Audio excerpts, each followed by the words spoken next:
Assalamualaikum warahmatullahi wabarakatuh.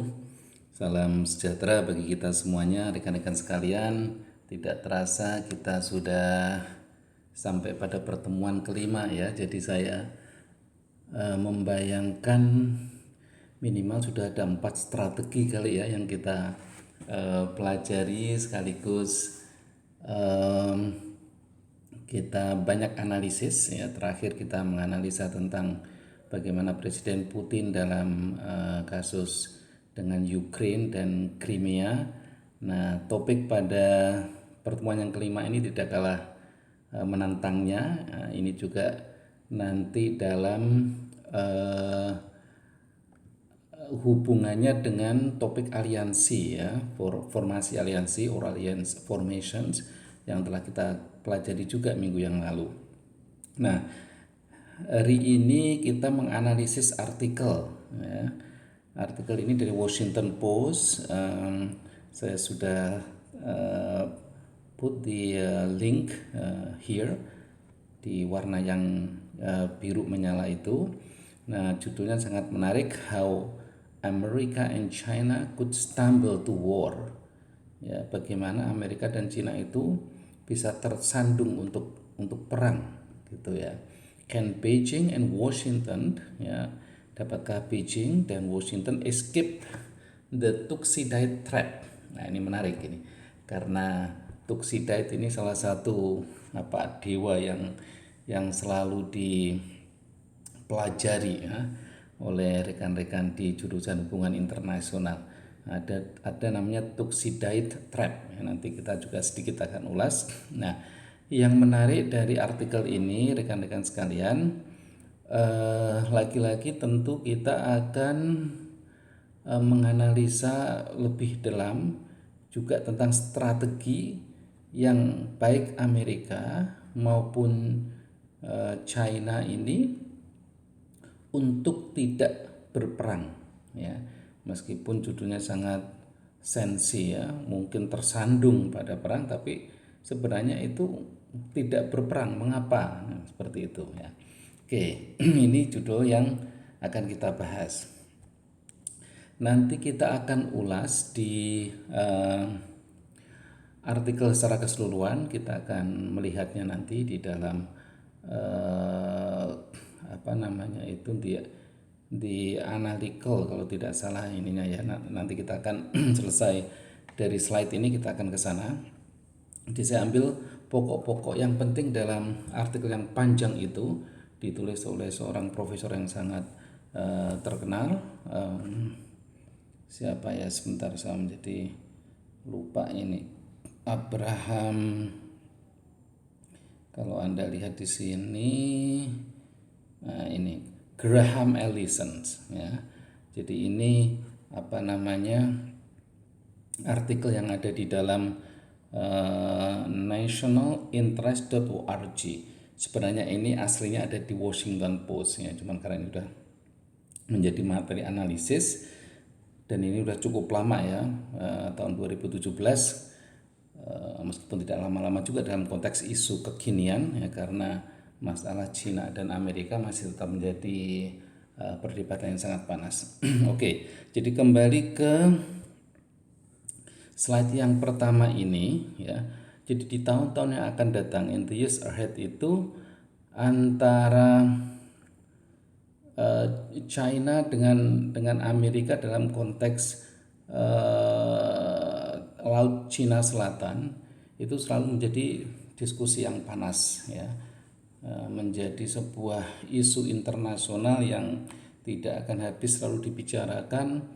Kemungkinan-kemungkinan yang terjadi, kondisi-kondisi saat ini yang sedang terjadi, kemudian isu itu merembet kemana gitu, itu selalu menjadi topik panas.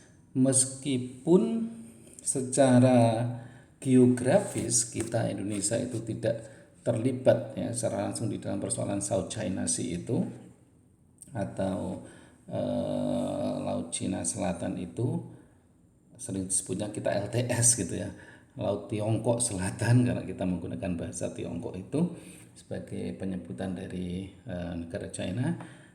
tetapi tetap saja kita terkena imbasnya. Namun ya, hal yang penting dalam konteks untuk pembicaraan kita um, uh,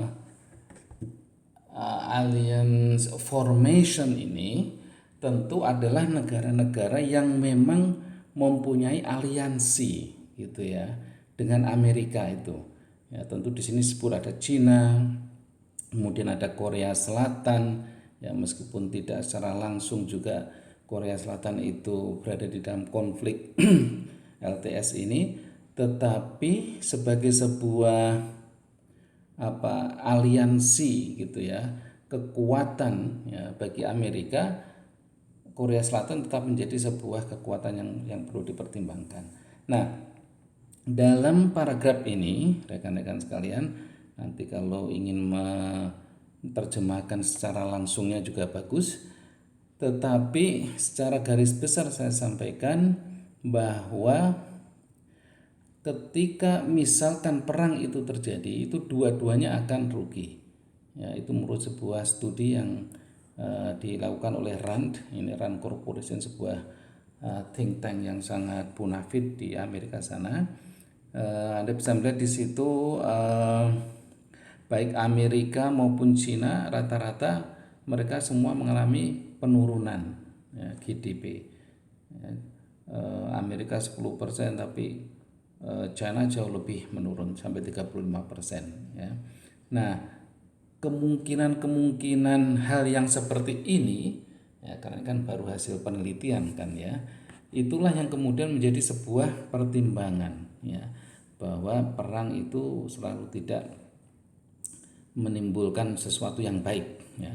Kita telah pelajari bersama, saya tidak tahu apa di kelas ini atau di kelas lain, betapa buruknya ketika Perang Dunia I terjadi dan kemudian akhir dari perang itu ya, ekonomi juga sangat rusak, sosial, keamanan. Perang Dunia Kedua juga sama gitu ya. Nah, jadi saya kira pengalaman-pengalaman seperti itu menjadi sebuah pertimbangan penting bagi kedua belah negara itu. Oke, ini mengapa kemudian dua-duanya ya dalam bahasa Inggrisnya itu still restrained gitu ya. Mereka semua itu masih menahan diri meskipun beberapa kejadian kecil ya itu sempat terjadi juga gitu. Nah, kejadian kecil maksud saya itu di Laut Tiongkok Selatan itu selalu ada gitu ya riak-riak konflik gitu ya yang terjadi di sana. Nah, dalam konteks Cina ya Presiden Xi Jinping and other Chinese official do not make this distinction. Nah, ini tentu dalam rangkaian sebuah situasi-situasi kondisi yang banyak ya, nanti kita sedikit lihat di artikel yang yang lengkapnya. Jadi tentu Xi Jinping juga memahami situasi semacam itu. Ya, kemudian Amerika juga sama, ya memahami hal-hal yang seperti itu. Nah, di sini juga disebutkan betapa misalkan kejadian Pearl Harbor yang terjadi pada saat Perang Dunia II itu ya meskipun itu adalah antara Jepang dan Amerika, tapi dalam konteks ini justru Jepang itu menjadi allies-nya ya, menjadi aliansinya Amerika ya. Cuman ini sebagai setback mereka ya. Ketika perang itu nanti terjadi itu tidak lebih buruk dari kejadian yang di Pearl Harbor itu. Nah, itu juga dipahami oleh pihak China. Oleh karena itu Presiden Xi itu order the PLA ya. Jadi PLA itu semacam TNI-nya kalau kita. Jadi kalau di Cina itu namanya People's E-nya itu Army, People's Liberation Army. Jadi semacam TNI kita ya, nama kalau di kita itu pasukan itu namanya TNI, Tentara Nasional Indonesia. Kalau di China itu namanya PLA. Nah, meskipun order itu di banyak pihak gitu ya tentu kan emosi-emosi itu kan biasa ketika kita di masa revolusi juga kan sama gitu ya, rakyat begitu menginginkan adanya kekuatan-kekuatan militer untuk menghalau eh, pasukan asing pada saat itu. Ya di saat yang sama saat ini di China Selatan sana juga begitu. Jadi banyak demand gitu di dalam negara Cina itu untuk presidensi itu meminta PLA ya untuk to destroy US military gitu ya, termasuk yang di Guam di Jepang atau yang lain di Pasifik. Kita paham ada beberapa base camp ya, militer-militer Amerika ada di Jepang, ada di Filipina gitu ya, ada di Australia gitu ya, yang di Pasifik itu. Nah, jadi eh, ada semacam tekanan dari dalam ya, tetapi juga negara memikir apa situasi yang ada di luar ya. Itu pula yang kalau kita kita pahami lagi ya, minggu yang lalu apakah kita perlu eh, balancing atau bandwagoning ya, itu dalam dalam masalah aliansi seperti ini dan strategi yang harus diambil itu sangat-sangat penting ya.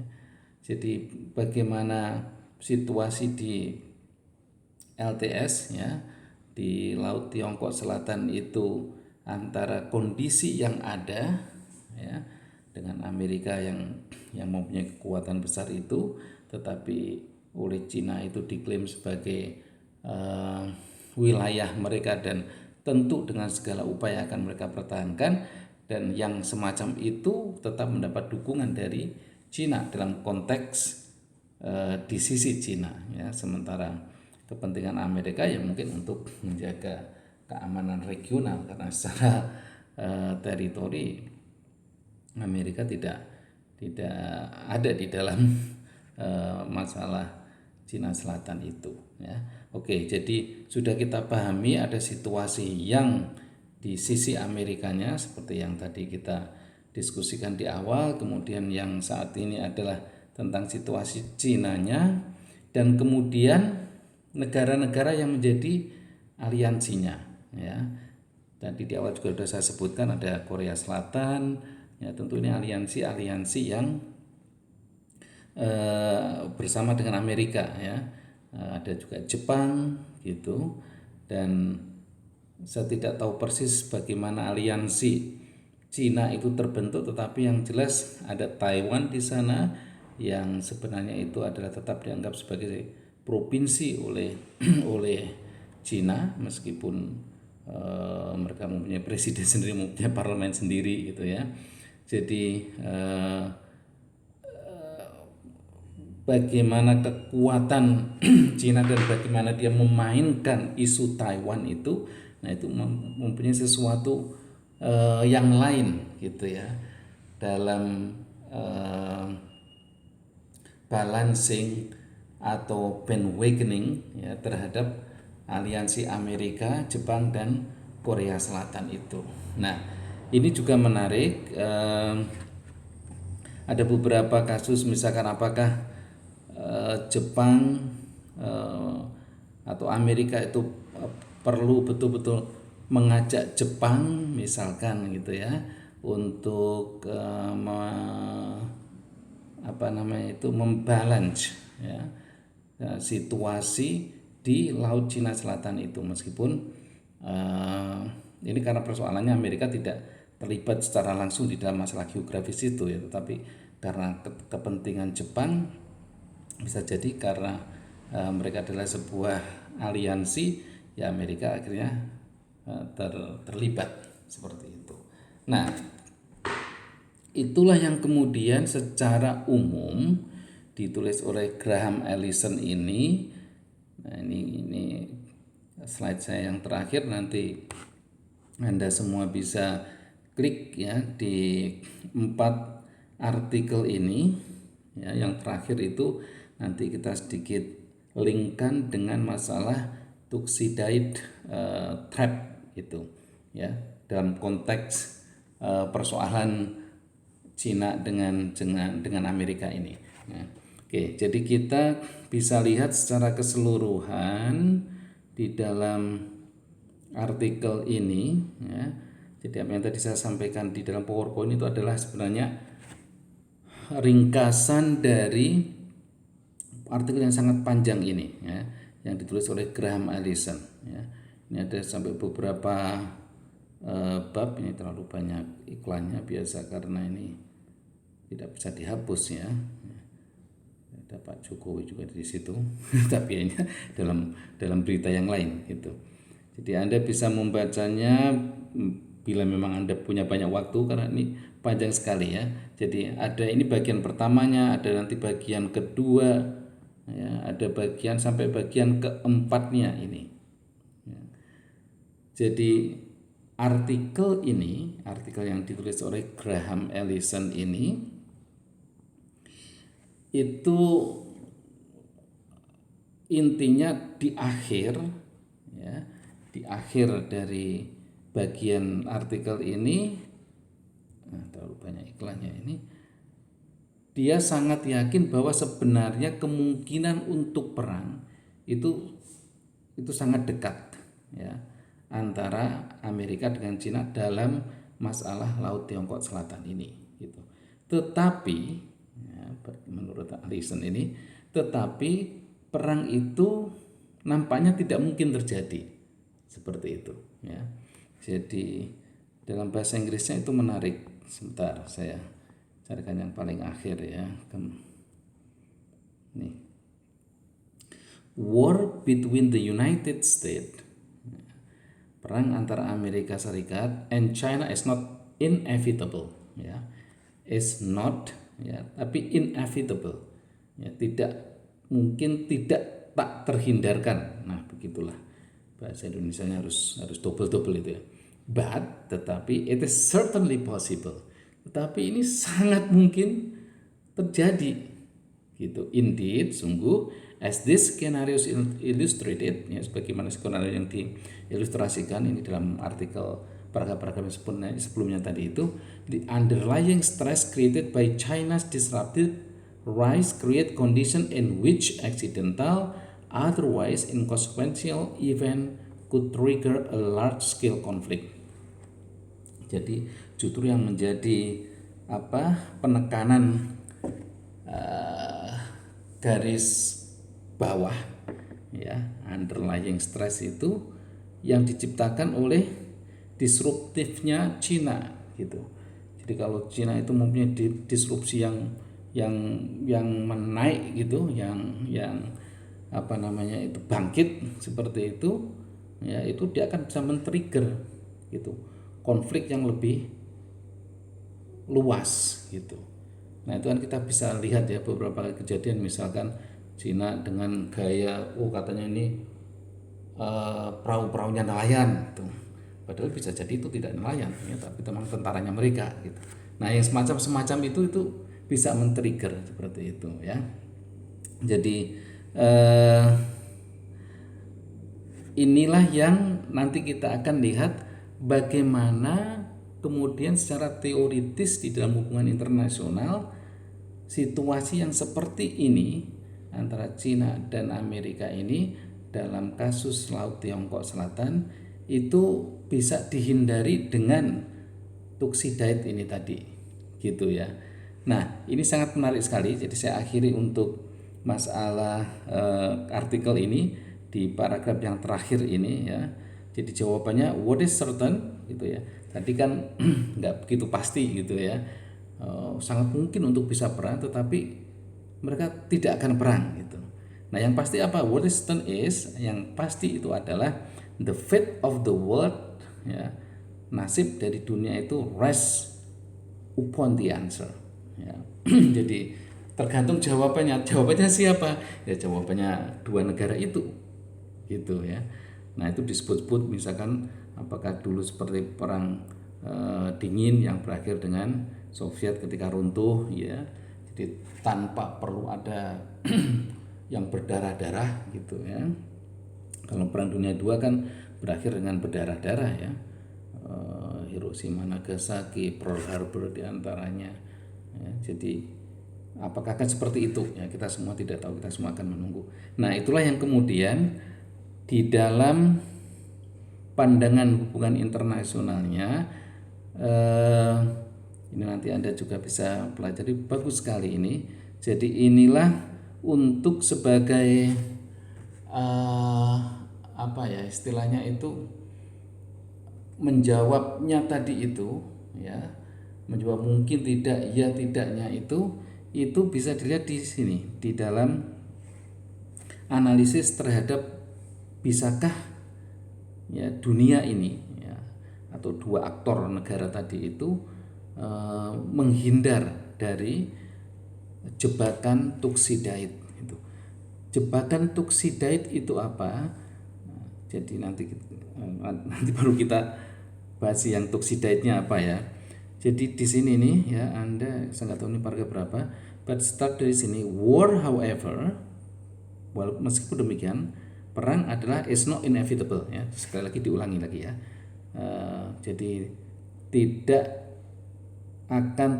terhindarkan gitu. Nah, 4 of the 16 cases, 4 dari 16 kasus in our review did not end in bloodshed. Nah, ini saya klik di sini. Jadi 4 dari 16 kasus-kasus itu tidak ada pertumpahan darah. Jadi artinya yang lainnya pertumpahan darah gitu ya, perang berarti. Nah, ini Anda bisa lihat di sini ya. Jadi tadi klik di yang di garis bawahi. Inilah yang Anda lihat yang di bawah ini, Thucydides trap case file. Ini mulai dari abad ke-15 ya. Jadi akhir dari abad 15 itu Portugal melawan Spanyol, no war ya, tidak jadi perang. Tetapi di pertengahan awal abad 16 Prancis dengan Habsburg perang ya. Abad 16 dan 17 antara Habsburg dengan Ottoman ya, Turki berarti war ya, perang mereka ya. Anda bisa melihat secara lengkapnya lagi nanti di sini ya. Jadi ini menarik untuk Anda bisa membuat kajian tesis atau mungkin artikel yang lain. Jadi Anda bisa melihat yang ketiga, keempat, kelima, keenam, tadi kan ada 16 ya. Jadi dari 16 itu hanya 4 kan yang tidak perang. Yang lainnya terakhir ya, itu masih perang. Tahun 90-an ya, sampai sekarang ini. United Kingdom, France, Germany, tidak ada perang ya. Jadi mulai tahun 40-an sampai 80-an tidak ada perang, kemudian 90-an sampai saat ini tidak ada perang ya. 90-an itu kan Anda paham ketika perang dingin kan ya, mulai dari setelah Perang Dunia II itu ya. Jadi dalam perang dingin itu hampir tidak ada perang yang besar ya, karena yang ada itu hanya keseimbangan gitu. Jadi yang tidak ada perang itu hanya nomor 16, 15, kemudian yang nomor 11 dan yang paling awal tadi ya, dan nomor 1 ya. Jadi dari 16 kasus ya, hanya 4 yang tidak perang dari mulai abad ke-15 gitu. Nah, inilah yang kemudian mengapa dinamakan dengan Thucydides trap itu. Kita pahami dulu Thucydides ini menarik, ini dari websitenya Binus ini. Jadi Thucydides ini tokoh yang sangat realis ya. Di dalam kajian hubungan internasional itu kan madhab yang paling besar. Ada realisme, ada idealisme, ada konstruktivisme di situ. Nah, ini realisme ini yang madhab yang paling besar, itulah Thucydides ya. Nah, di dalam realisme itu apa? Ya, negaralah yang kuat ya, militer itulah yang akan menjadi penopang utamanya. Nah, dunia ini adalah penuh dengan anarkisme, sehingga ketika persepsi tentang anarkisme itu selalu dibangun oleh negara, maka negara harus mempunyai sebuah kekuatan militer yang besar, nah, seperti itu ya. Nah, jadi Anda bisa baca di sini sebenarnya apa yang tadi saya sampaikan. Jadi untuk menghindari trap ini, trap Thucydides tadi yang mengatakan seperti itu tadi, realisme ya, yang sangat bertumpu pada kekuatan negara, pada kekuatan militer, sehingga negara itu harus kuat. Kalau tidak kuat maka dia harus membuat balancing atau bandwagoning, kan seperti itu gitu ya. Nah, tujuannya untuk apa ya? Tujuannya untuk apa namanya itu, untuk selalu menang gitu ya. Dalam konteks menang apapun ya, maksudnya ekonomi, sosial, politik, seperti itu. Nah, kalau kita bisa, kalau negara itu atau kalau Amerika dan Cina itu bisa menghindari jeratan Thucydides ini ya, Thucydides trap ini ya, insya Allah negara itu akan aman. Nah, negara itu akan damai ya, dunia tentu akan damai, seperti itu. Nah, ini bagian terakhir rekan-rekan sekalian, nampaknya masih sama ya dengan yang Thucydides tadi itu. Oh ya, masih sama, sehingga tinggal saya delete aja. Tinggal nanti kita melihat, karena di paling akhir ini ya, tidak ada perang ya, mulai dari tahun 1940, ini berarti udah di ujung-ujung akhir dari Perang Dunia II ya. Perang Dunia II itu berakhir pada 1945 persis, ketika memang kita Indonesia memanfaatkan dari situasi global, terutama terhadap Jepang ya, karena kita terakhir dijajah oleh mereka gitu. Nah, jadi harapannya tentu dengan strategi-strategi yang oleh Amerika dan Cina ya, tentu masing-masing mempersepsi gitu ya, karena tidak mungkin mereka bekerja sama secara terang-terangan, tetapi intinya ada analisis ya, yang dibuat oleh dua negara tersebut ya, untuk menangani secara damai terhadap masalah LTS itu. Jadi saya kira demikian rekan-rekan sekalian apa yang saya bisa sampaikan dalam perkuliahan kita pada yang pertemuan yang kelima ini.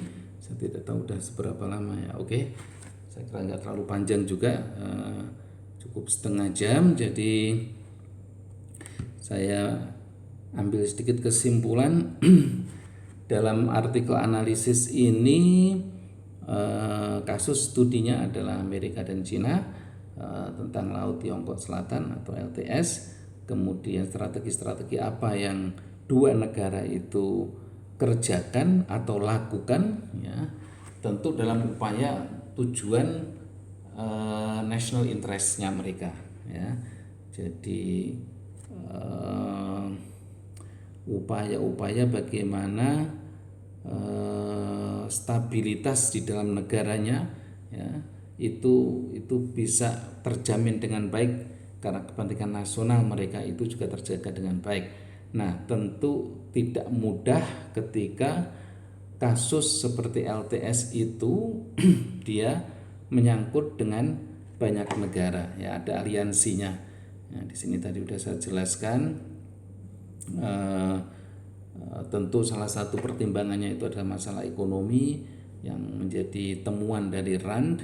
Kemudian yang di sini bagaimana di dalam negeri Cina sendiri ya, pemerintah Xi itu mendapatkan banyak tekanan dari dalam untuk mengerahkan PLE-nya atau TNI-nya ya, tetapi tentu harus ada sebuah keseimbangan begitu. Nah, kemudian di sini ada aliansinya, bagaimana Amerika bekerjasama dengan Jepang, dengan Korea Selatan, ya. Nah, dan Cina tadi sudah saya sampaikan dengan Taiwan, meskipun itu adalah sebenarnya adalah sebuah provinsi yang dianggap oleh mereka, tetapi secara tata kepemerintahan mereka mempunyai parlemen sendiri, mempunyai pemerintahan sendiri ya.